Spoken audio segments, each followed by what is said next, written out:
Good morning. Few updates this morning. Well, first, Steve Snell, County Judge for Williamson County. I have Sheriff Matt Lindeman with me, and I have Bruce Clements with us as well.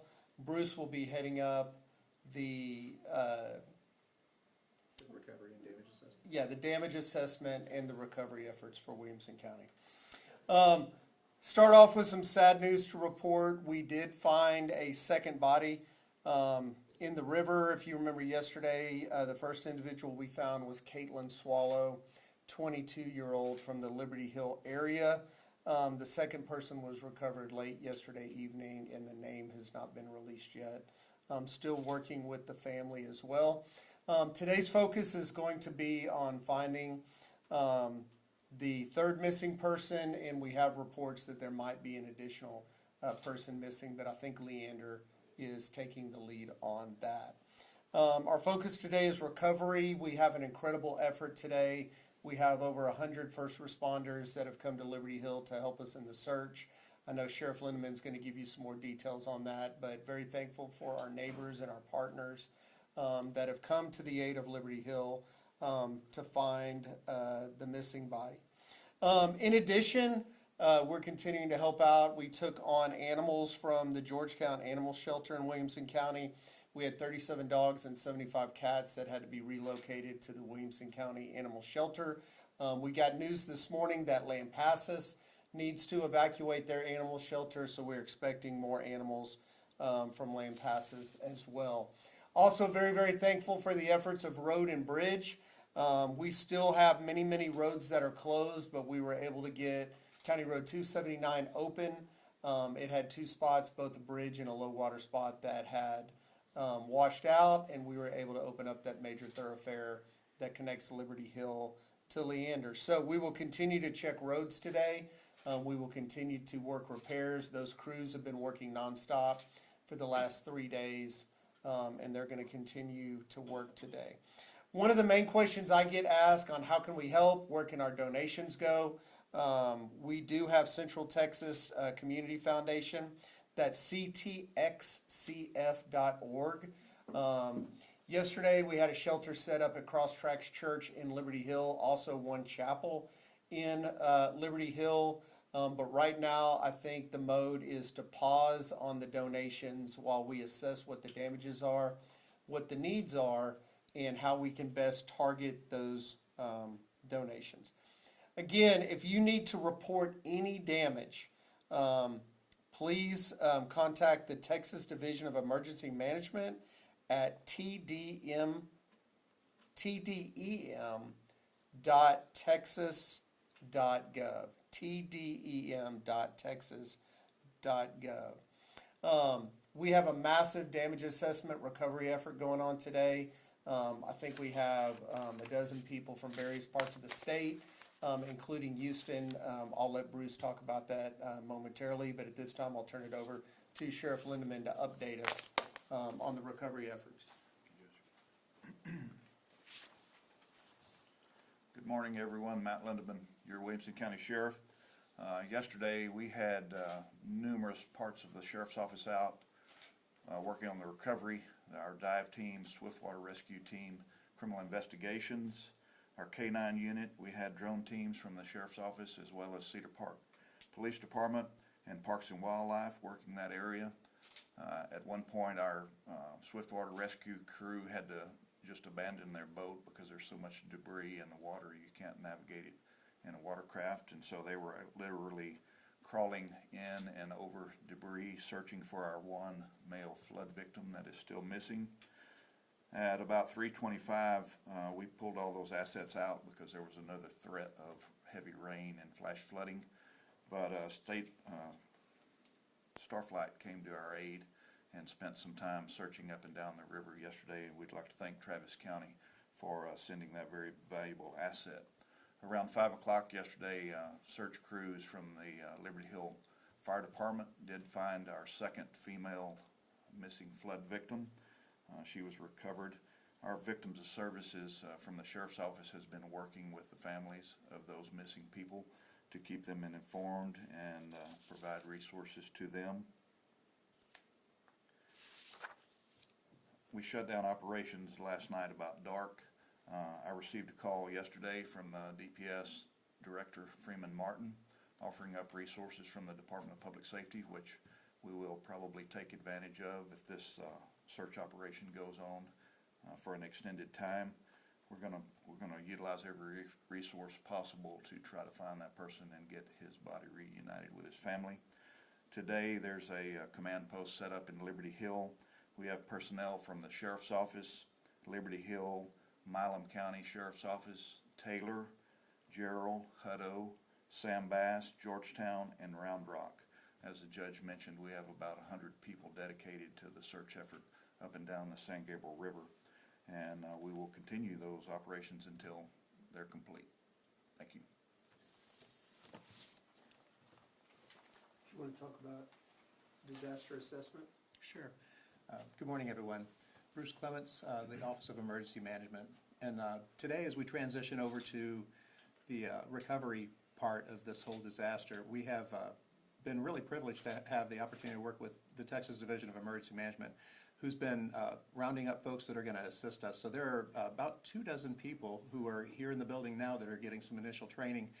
There are firefighters from Houston and from Galveston, and we're going to dispatch them to the field. And this is the day when we're going to be able to characterize where the damage is. We're going to look for damaged homes, damaged infrastructure, roads, bridges, things like that. So as we characterize this, we add all that up, and then that helps us with our justification for a disaster declaration with FEMA, which we're hoping is in the works now.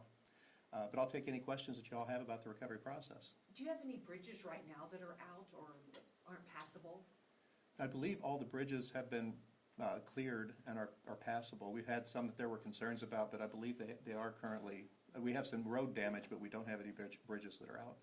And what will it take to get the president to expand that disaster declaration from just Kerr County to maybe include Williamson County?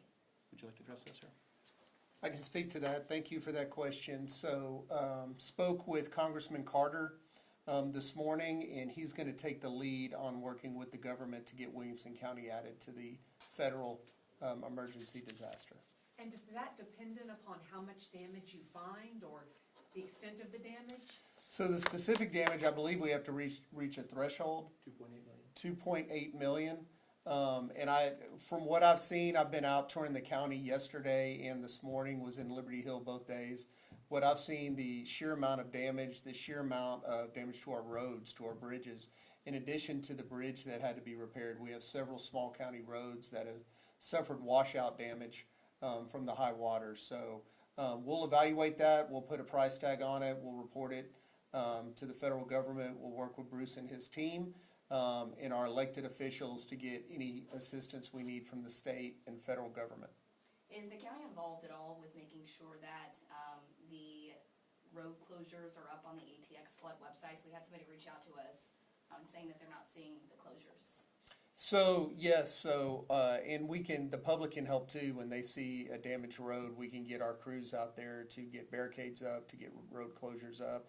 One of the things we talked about yesterday was the fact that people are driving around those barricades. They're not heeding the notice. So even now that the waters have rescinded, we still don't know the extent to the damage to the roads and how safe those are. So if you see a barricade up, please do not drive around it.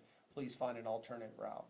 We're also having a lot of people reach out to us a little confused from the Sandy Creek area. I know that yesterday y'all mentioned that that's technically Travis County, but there's a couple that specifically is missing from Juniper Trail and Leander.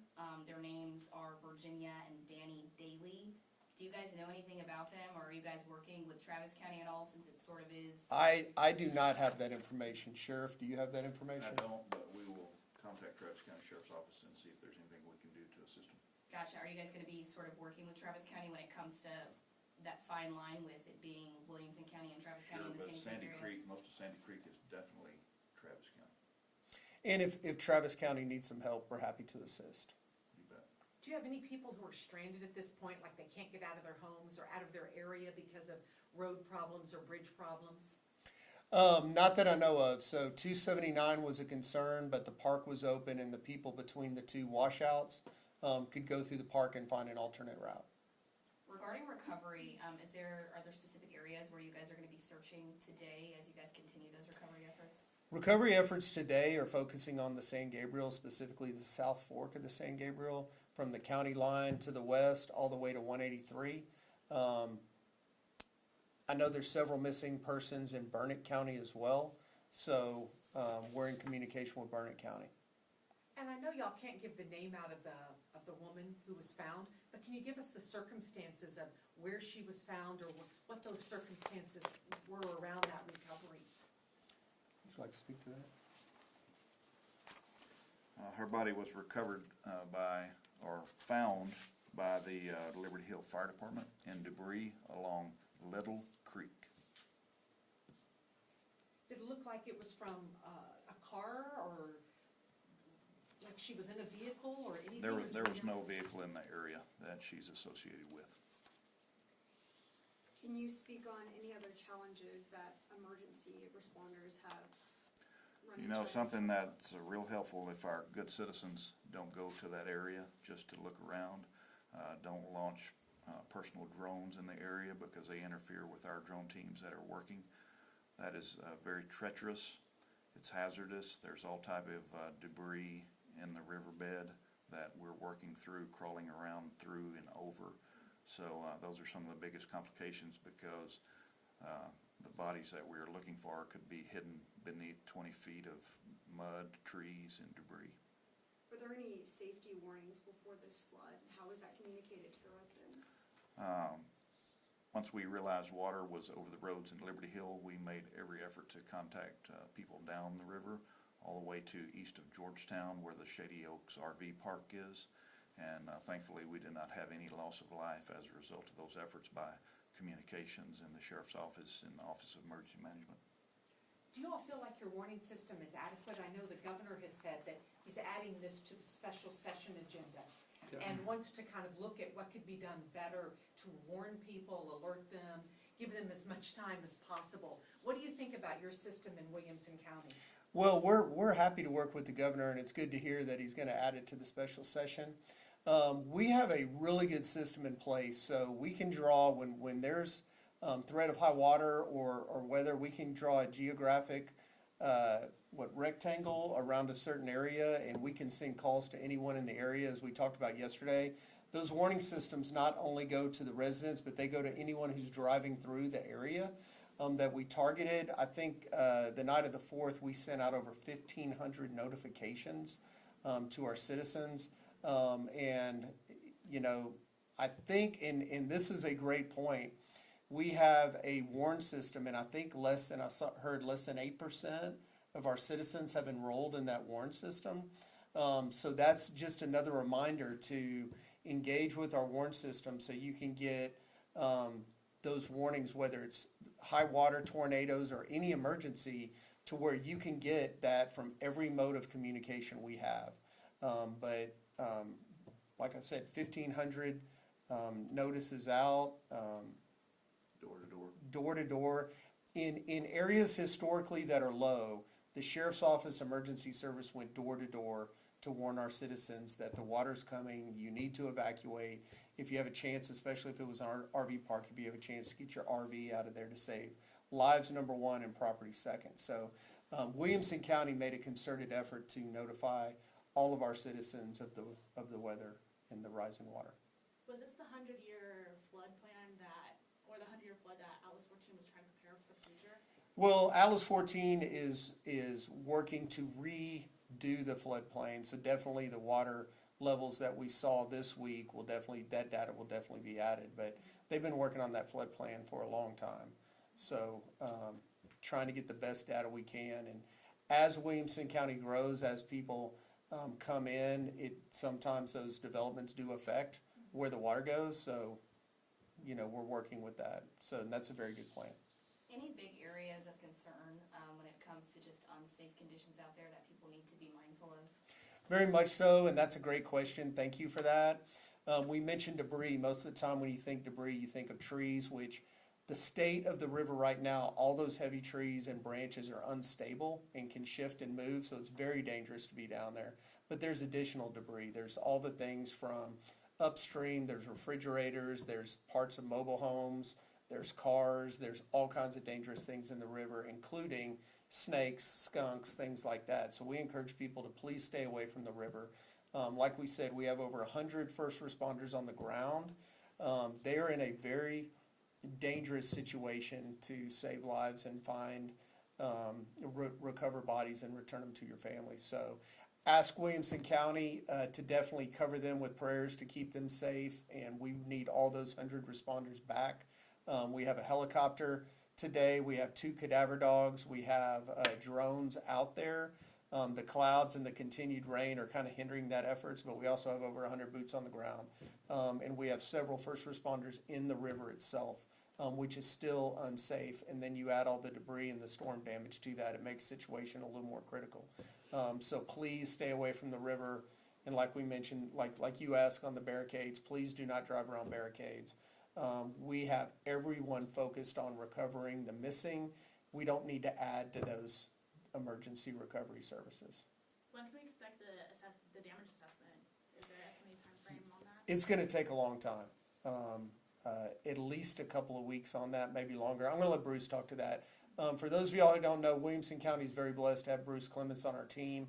He has a vast array of experience. He's one of the top experts in the state. He's got a ton of experience in disaster assessment and recovery, so I'll turn it over to him to talk about the timeline on disaster recovery and what all that involves. Thank you, sir. So the way that the damage assessments work is initially we do what we call a windshield assessment. We take a drive and we try to identify specifically what is the footprint of the disaster, what areas do we really need to focus on. Once we identify that area, then we put these teams together that are about to go out the door right now. They'll be in teams of 2, and they'll be driving the roads and taking photos of infrastructure and homes. That process will go along pretty quickly. But once we have that initial list, and now we've identified the footprint of where all the damage is, then if we get the federal declaration, FEMA will come and join us, and we actually do a joint preliminary damage assessment with FEMA, where we walk literally side by side with FEMA representatives and examine all the damage, and we rate it and agree on it. And then if we get that to that threshold where the county can be included, which is the 2.8 million of uninsured losses, then we're included in the federal declaration, and that opens up resources not only for governments to repair infrastructure, but also they're limited, but some programs for individuals that can help do some repairs on their homes. They pay for funeral expenses, and there's a variety of other things that the individual assistance program can provide to people if we get the declaration. Okay, thank you. Well, along that line then, how soon could we get the declaration? Go ahead, Judge. So I don't have a timeline on that, but we are in communication with, like I said, the state representative. John Carter's taken the lead for us. He'll be in contact with the federal government and hopefully as soon as possible. Any more questions? Is there anything else that you'd like to say before we close out? Well, just letting you know, when another body is recovered, we'll let y'all know. We'll put out that deal. And again, Williamson County is very resilient. Very grateful for the response of all of our community to come together to help Williamson County during this time. And I know once we get specific targeted areas that the community can assist in terms of donations, volunteerism, targeted help, I know they're going to come out in droves. We're a very generous community when it comes to that. So, no, just thankful for the community, and we'll be in touch. And God bless Texas. God bless Williamson County. Thank you.